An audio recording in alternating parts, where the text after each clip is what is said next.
What's up everyone, and welcome back to HateWatchers for another Wheel of Time retrospective breakdown and review. We continue down this painful road with episode 3 entitled A Place of Safety. Let's get right into the breakdown. Spoilers ahead. We start off with a flashback of Wisdom getting pimp dragged by her weave by some incel minotaurs. She sees an opportunity when two of the minotaurs start making out, and she takes off and makes it back to her magic jacuzzis. Impressed with how serene this place is, the incel minotaur just decides to take a nice soak, but Wisdom's bitch ass interrupts this tranquil moment by murdering him, proving that incels everywhere should continue to avoid hot tubs with women. We jump back to the here and now where Wisdom is holding Lan at knife point asking about her friends. Lan makes a racially insensitive comment to Wisdom. The Dark One is coming for your friends. He then tells Wisdom that Moraine needs healing and Wisdom just so happens to be a healer, but she resists, so he knocks her out. Cutting away, we join Rand and Matt yelling funny curse words into the mountainside so they can giggle when it echoes. Matt grabs Rand out of nowhere and asks Rand, "Hey buddy, you got any weed? You got any drugs? Like, you got any weed on you, man? Like, just a little bit, like, just a little bit would be great." Moving to seemingly the other side of the world, Egwene and Perrin stop to make a fire. When Perrin fails to light it, Egwene just does magic, which apparently she's always been capable of. With Rand out of sight for more than 20 minutes, Egg completely forgets about him and gets cozy with this guy. Moraine is still dealing with her bout of COVID, and Wisdom is going to try and help. She applies some horse paste to Moraine's COVID. Some wolves have moved in on Perrin and Egg after they smelled this thick boy roasting near the fire, and the two take off running because they're obviously going to outrun wolves. But for plot reasons, the wolves stop their pursuit at some invisible border. We move back to Rand and Matt, who come across a little mining town that clearly treats outsiders well. Matt sees some nice loot left behind on the corpse. Wisely, the two head straight for the bar and catch some live music while their friends are hunted and dying. The show makes us sit through the entire mediocre song, then the singer steals Matt's little purse. Rand and Matt have to split wood to earn their stay in this town. Matt says that Rand doesn't have to be pussy whipped by Egwene. You are such a prick. Matt then tries to hit on the barkeep, and she brings up some kinky stuff. Unless you want to end up in a cage. Wisdom has grown attached to Lan, and she freaks out when he goes to leave, and he's like, "I come and go with the wind, bitch."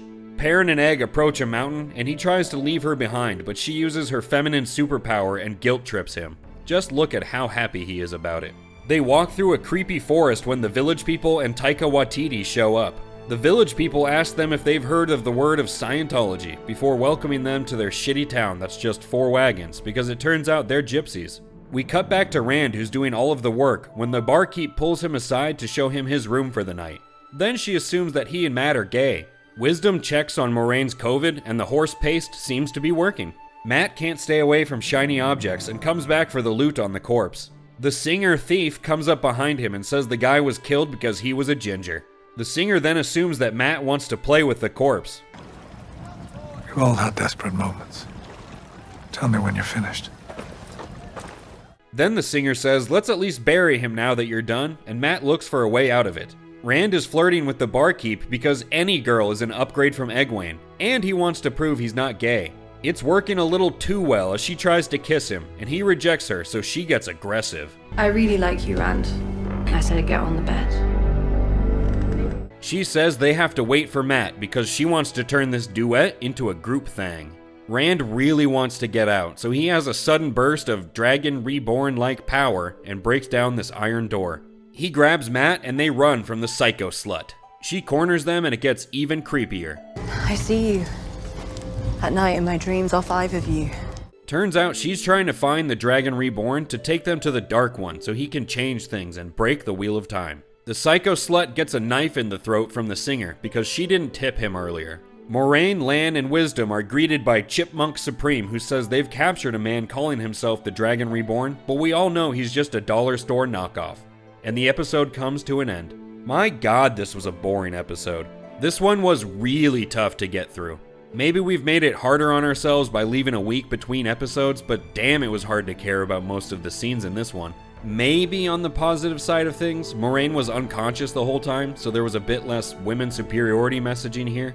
And there just seems to be a ton going on with this story. They're constantly mentioning regions of the land like we're supposed to know them, and they've brought up a bunch of different factions that we know nothing about. If this was a more interesting show that fans of the source material had rated highly, then it might be the type of fantasy world we'd love to dive into and learn more about. And that in turn might make these episodes feel richer and more immersive. But for the casual viewer, which in this case includes us, how can you possibly expect people to pick up on any of this and have a single fuck to give? Now, we didn't read the books, so we're not super familiar with this fantasy world. Most of our knowledge about it comes from conversations with people who did read the books, as well as from all of your comments. So feel free to drop any major deviations from the books you all pick up on that we don't mention in the comments. A big thank you to everyone who made it to this point in the video. Let us know in the comments below. For those of you who watched this episode yourself, did you also find it tough to get through? For fans of the books, what are some of the major deviations from the novels in this show thus far? Remember to hit the thumbs up if you like what we're doing here, and think about subscribing to the channel for future reviews of the rest of the first season of Wheel of Time, as well as reviews of other current shows and movies. Thank you again, and we'll catch you on the next one.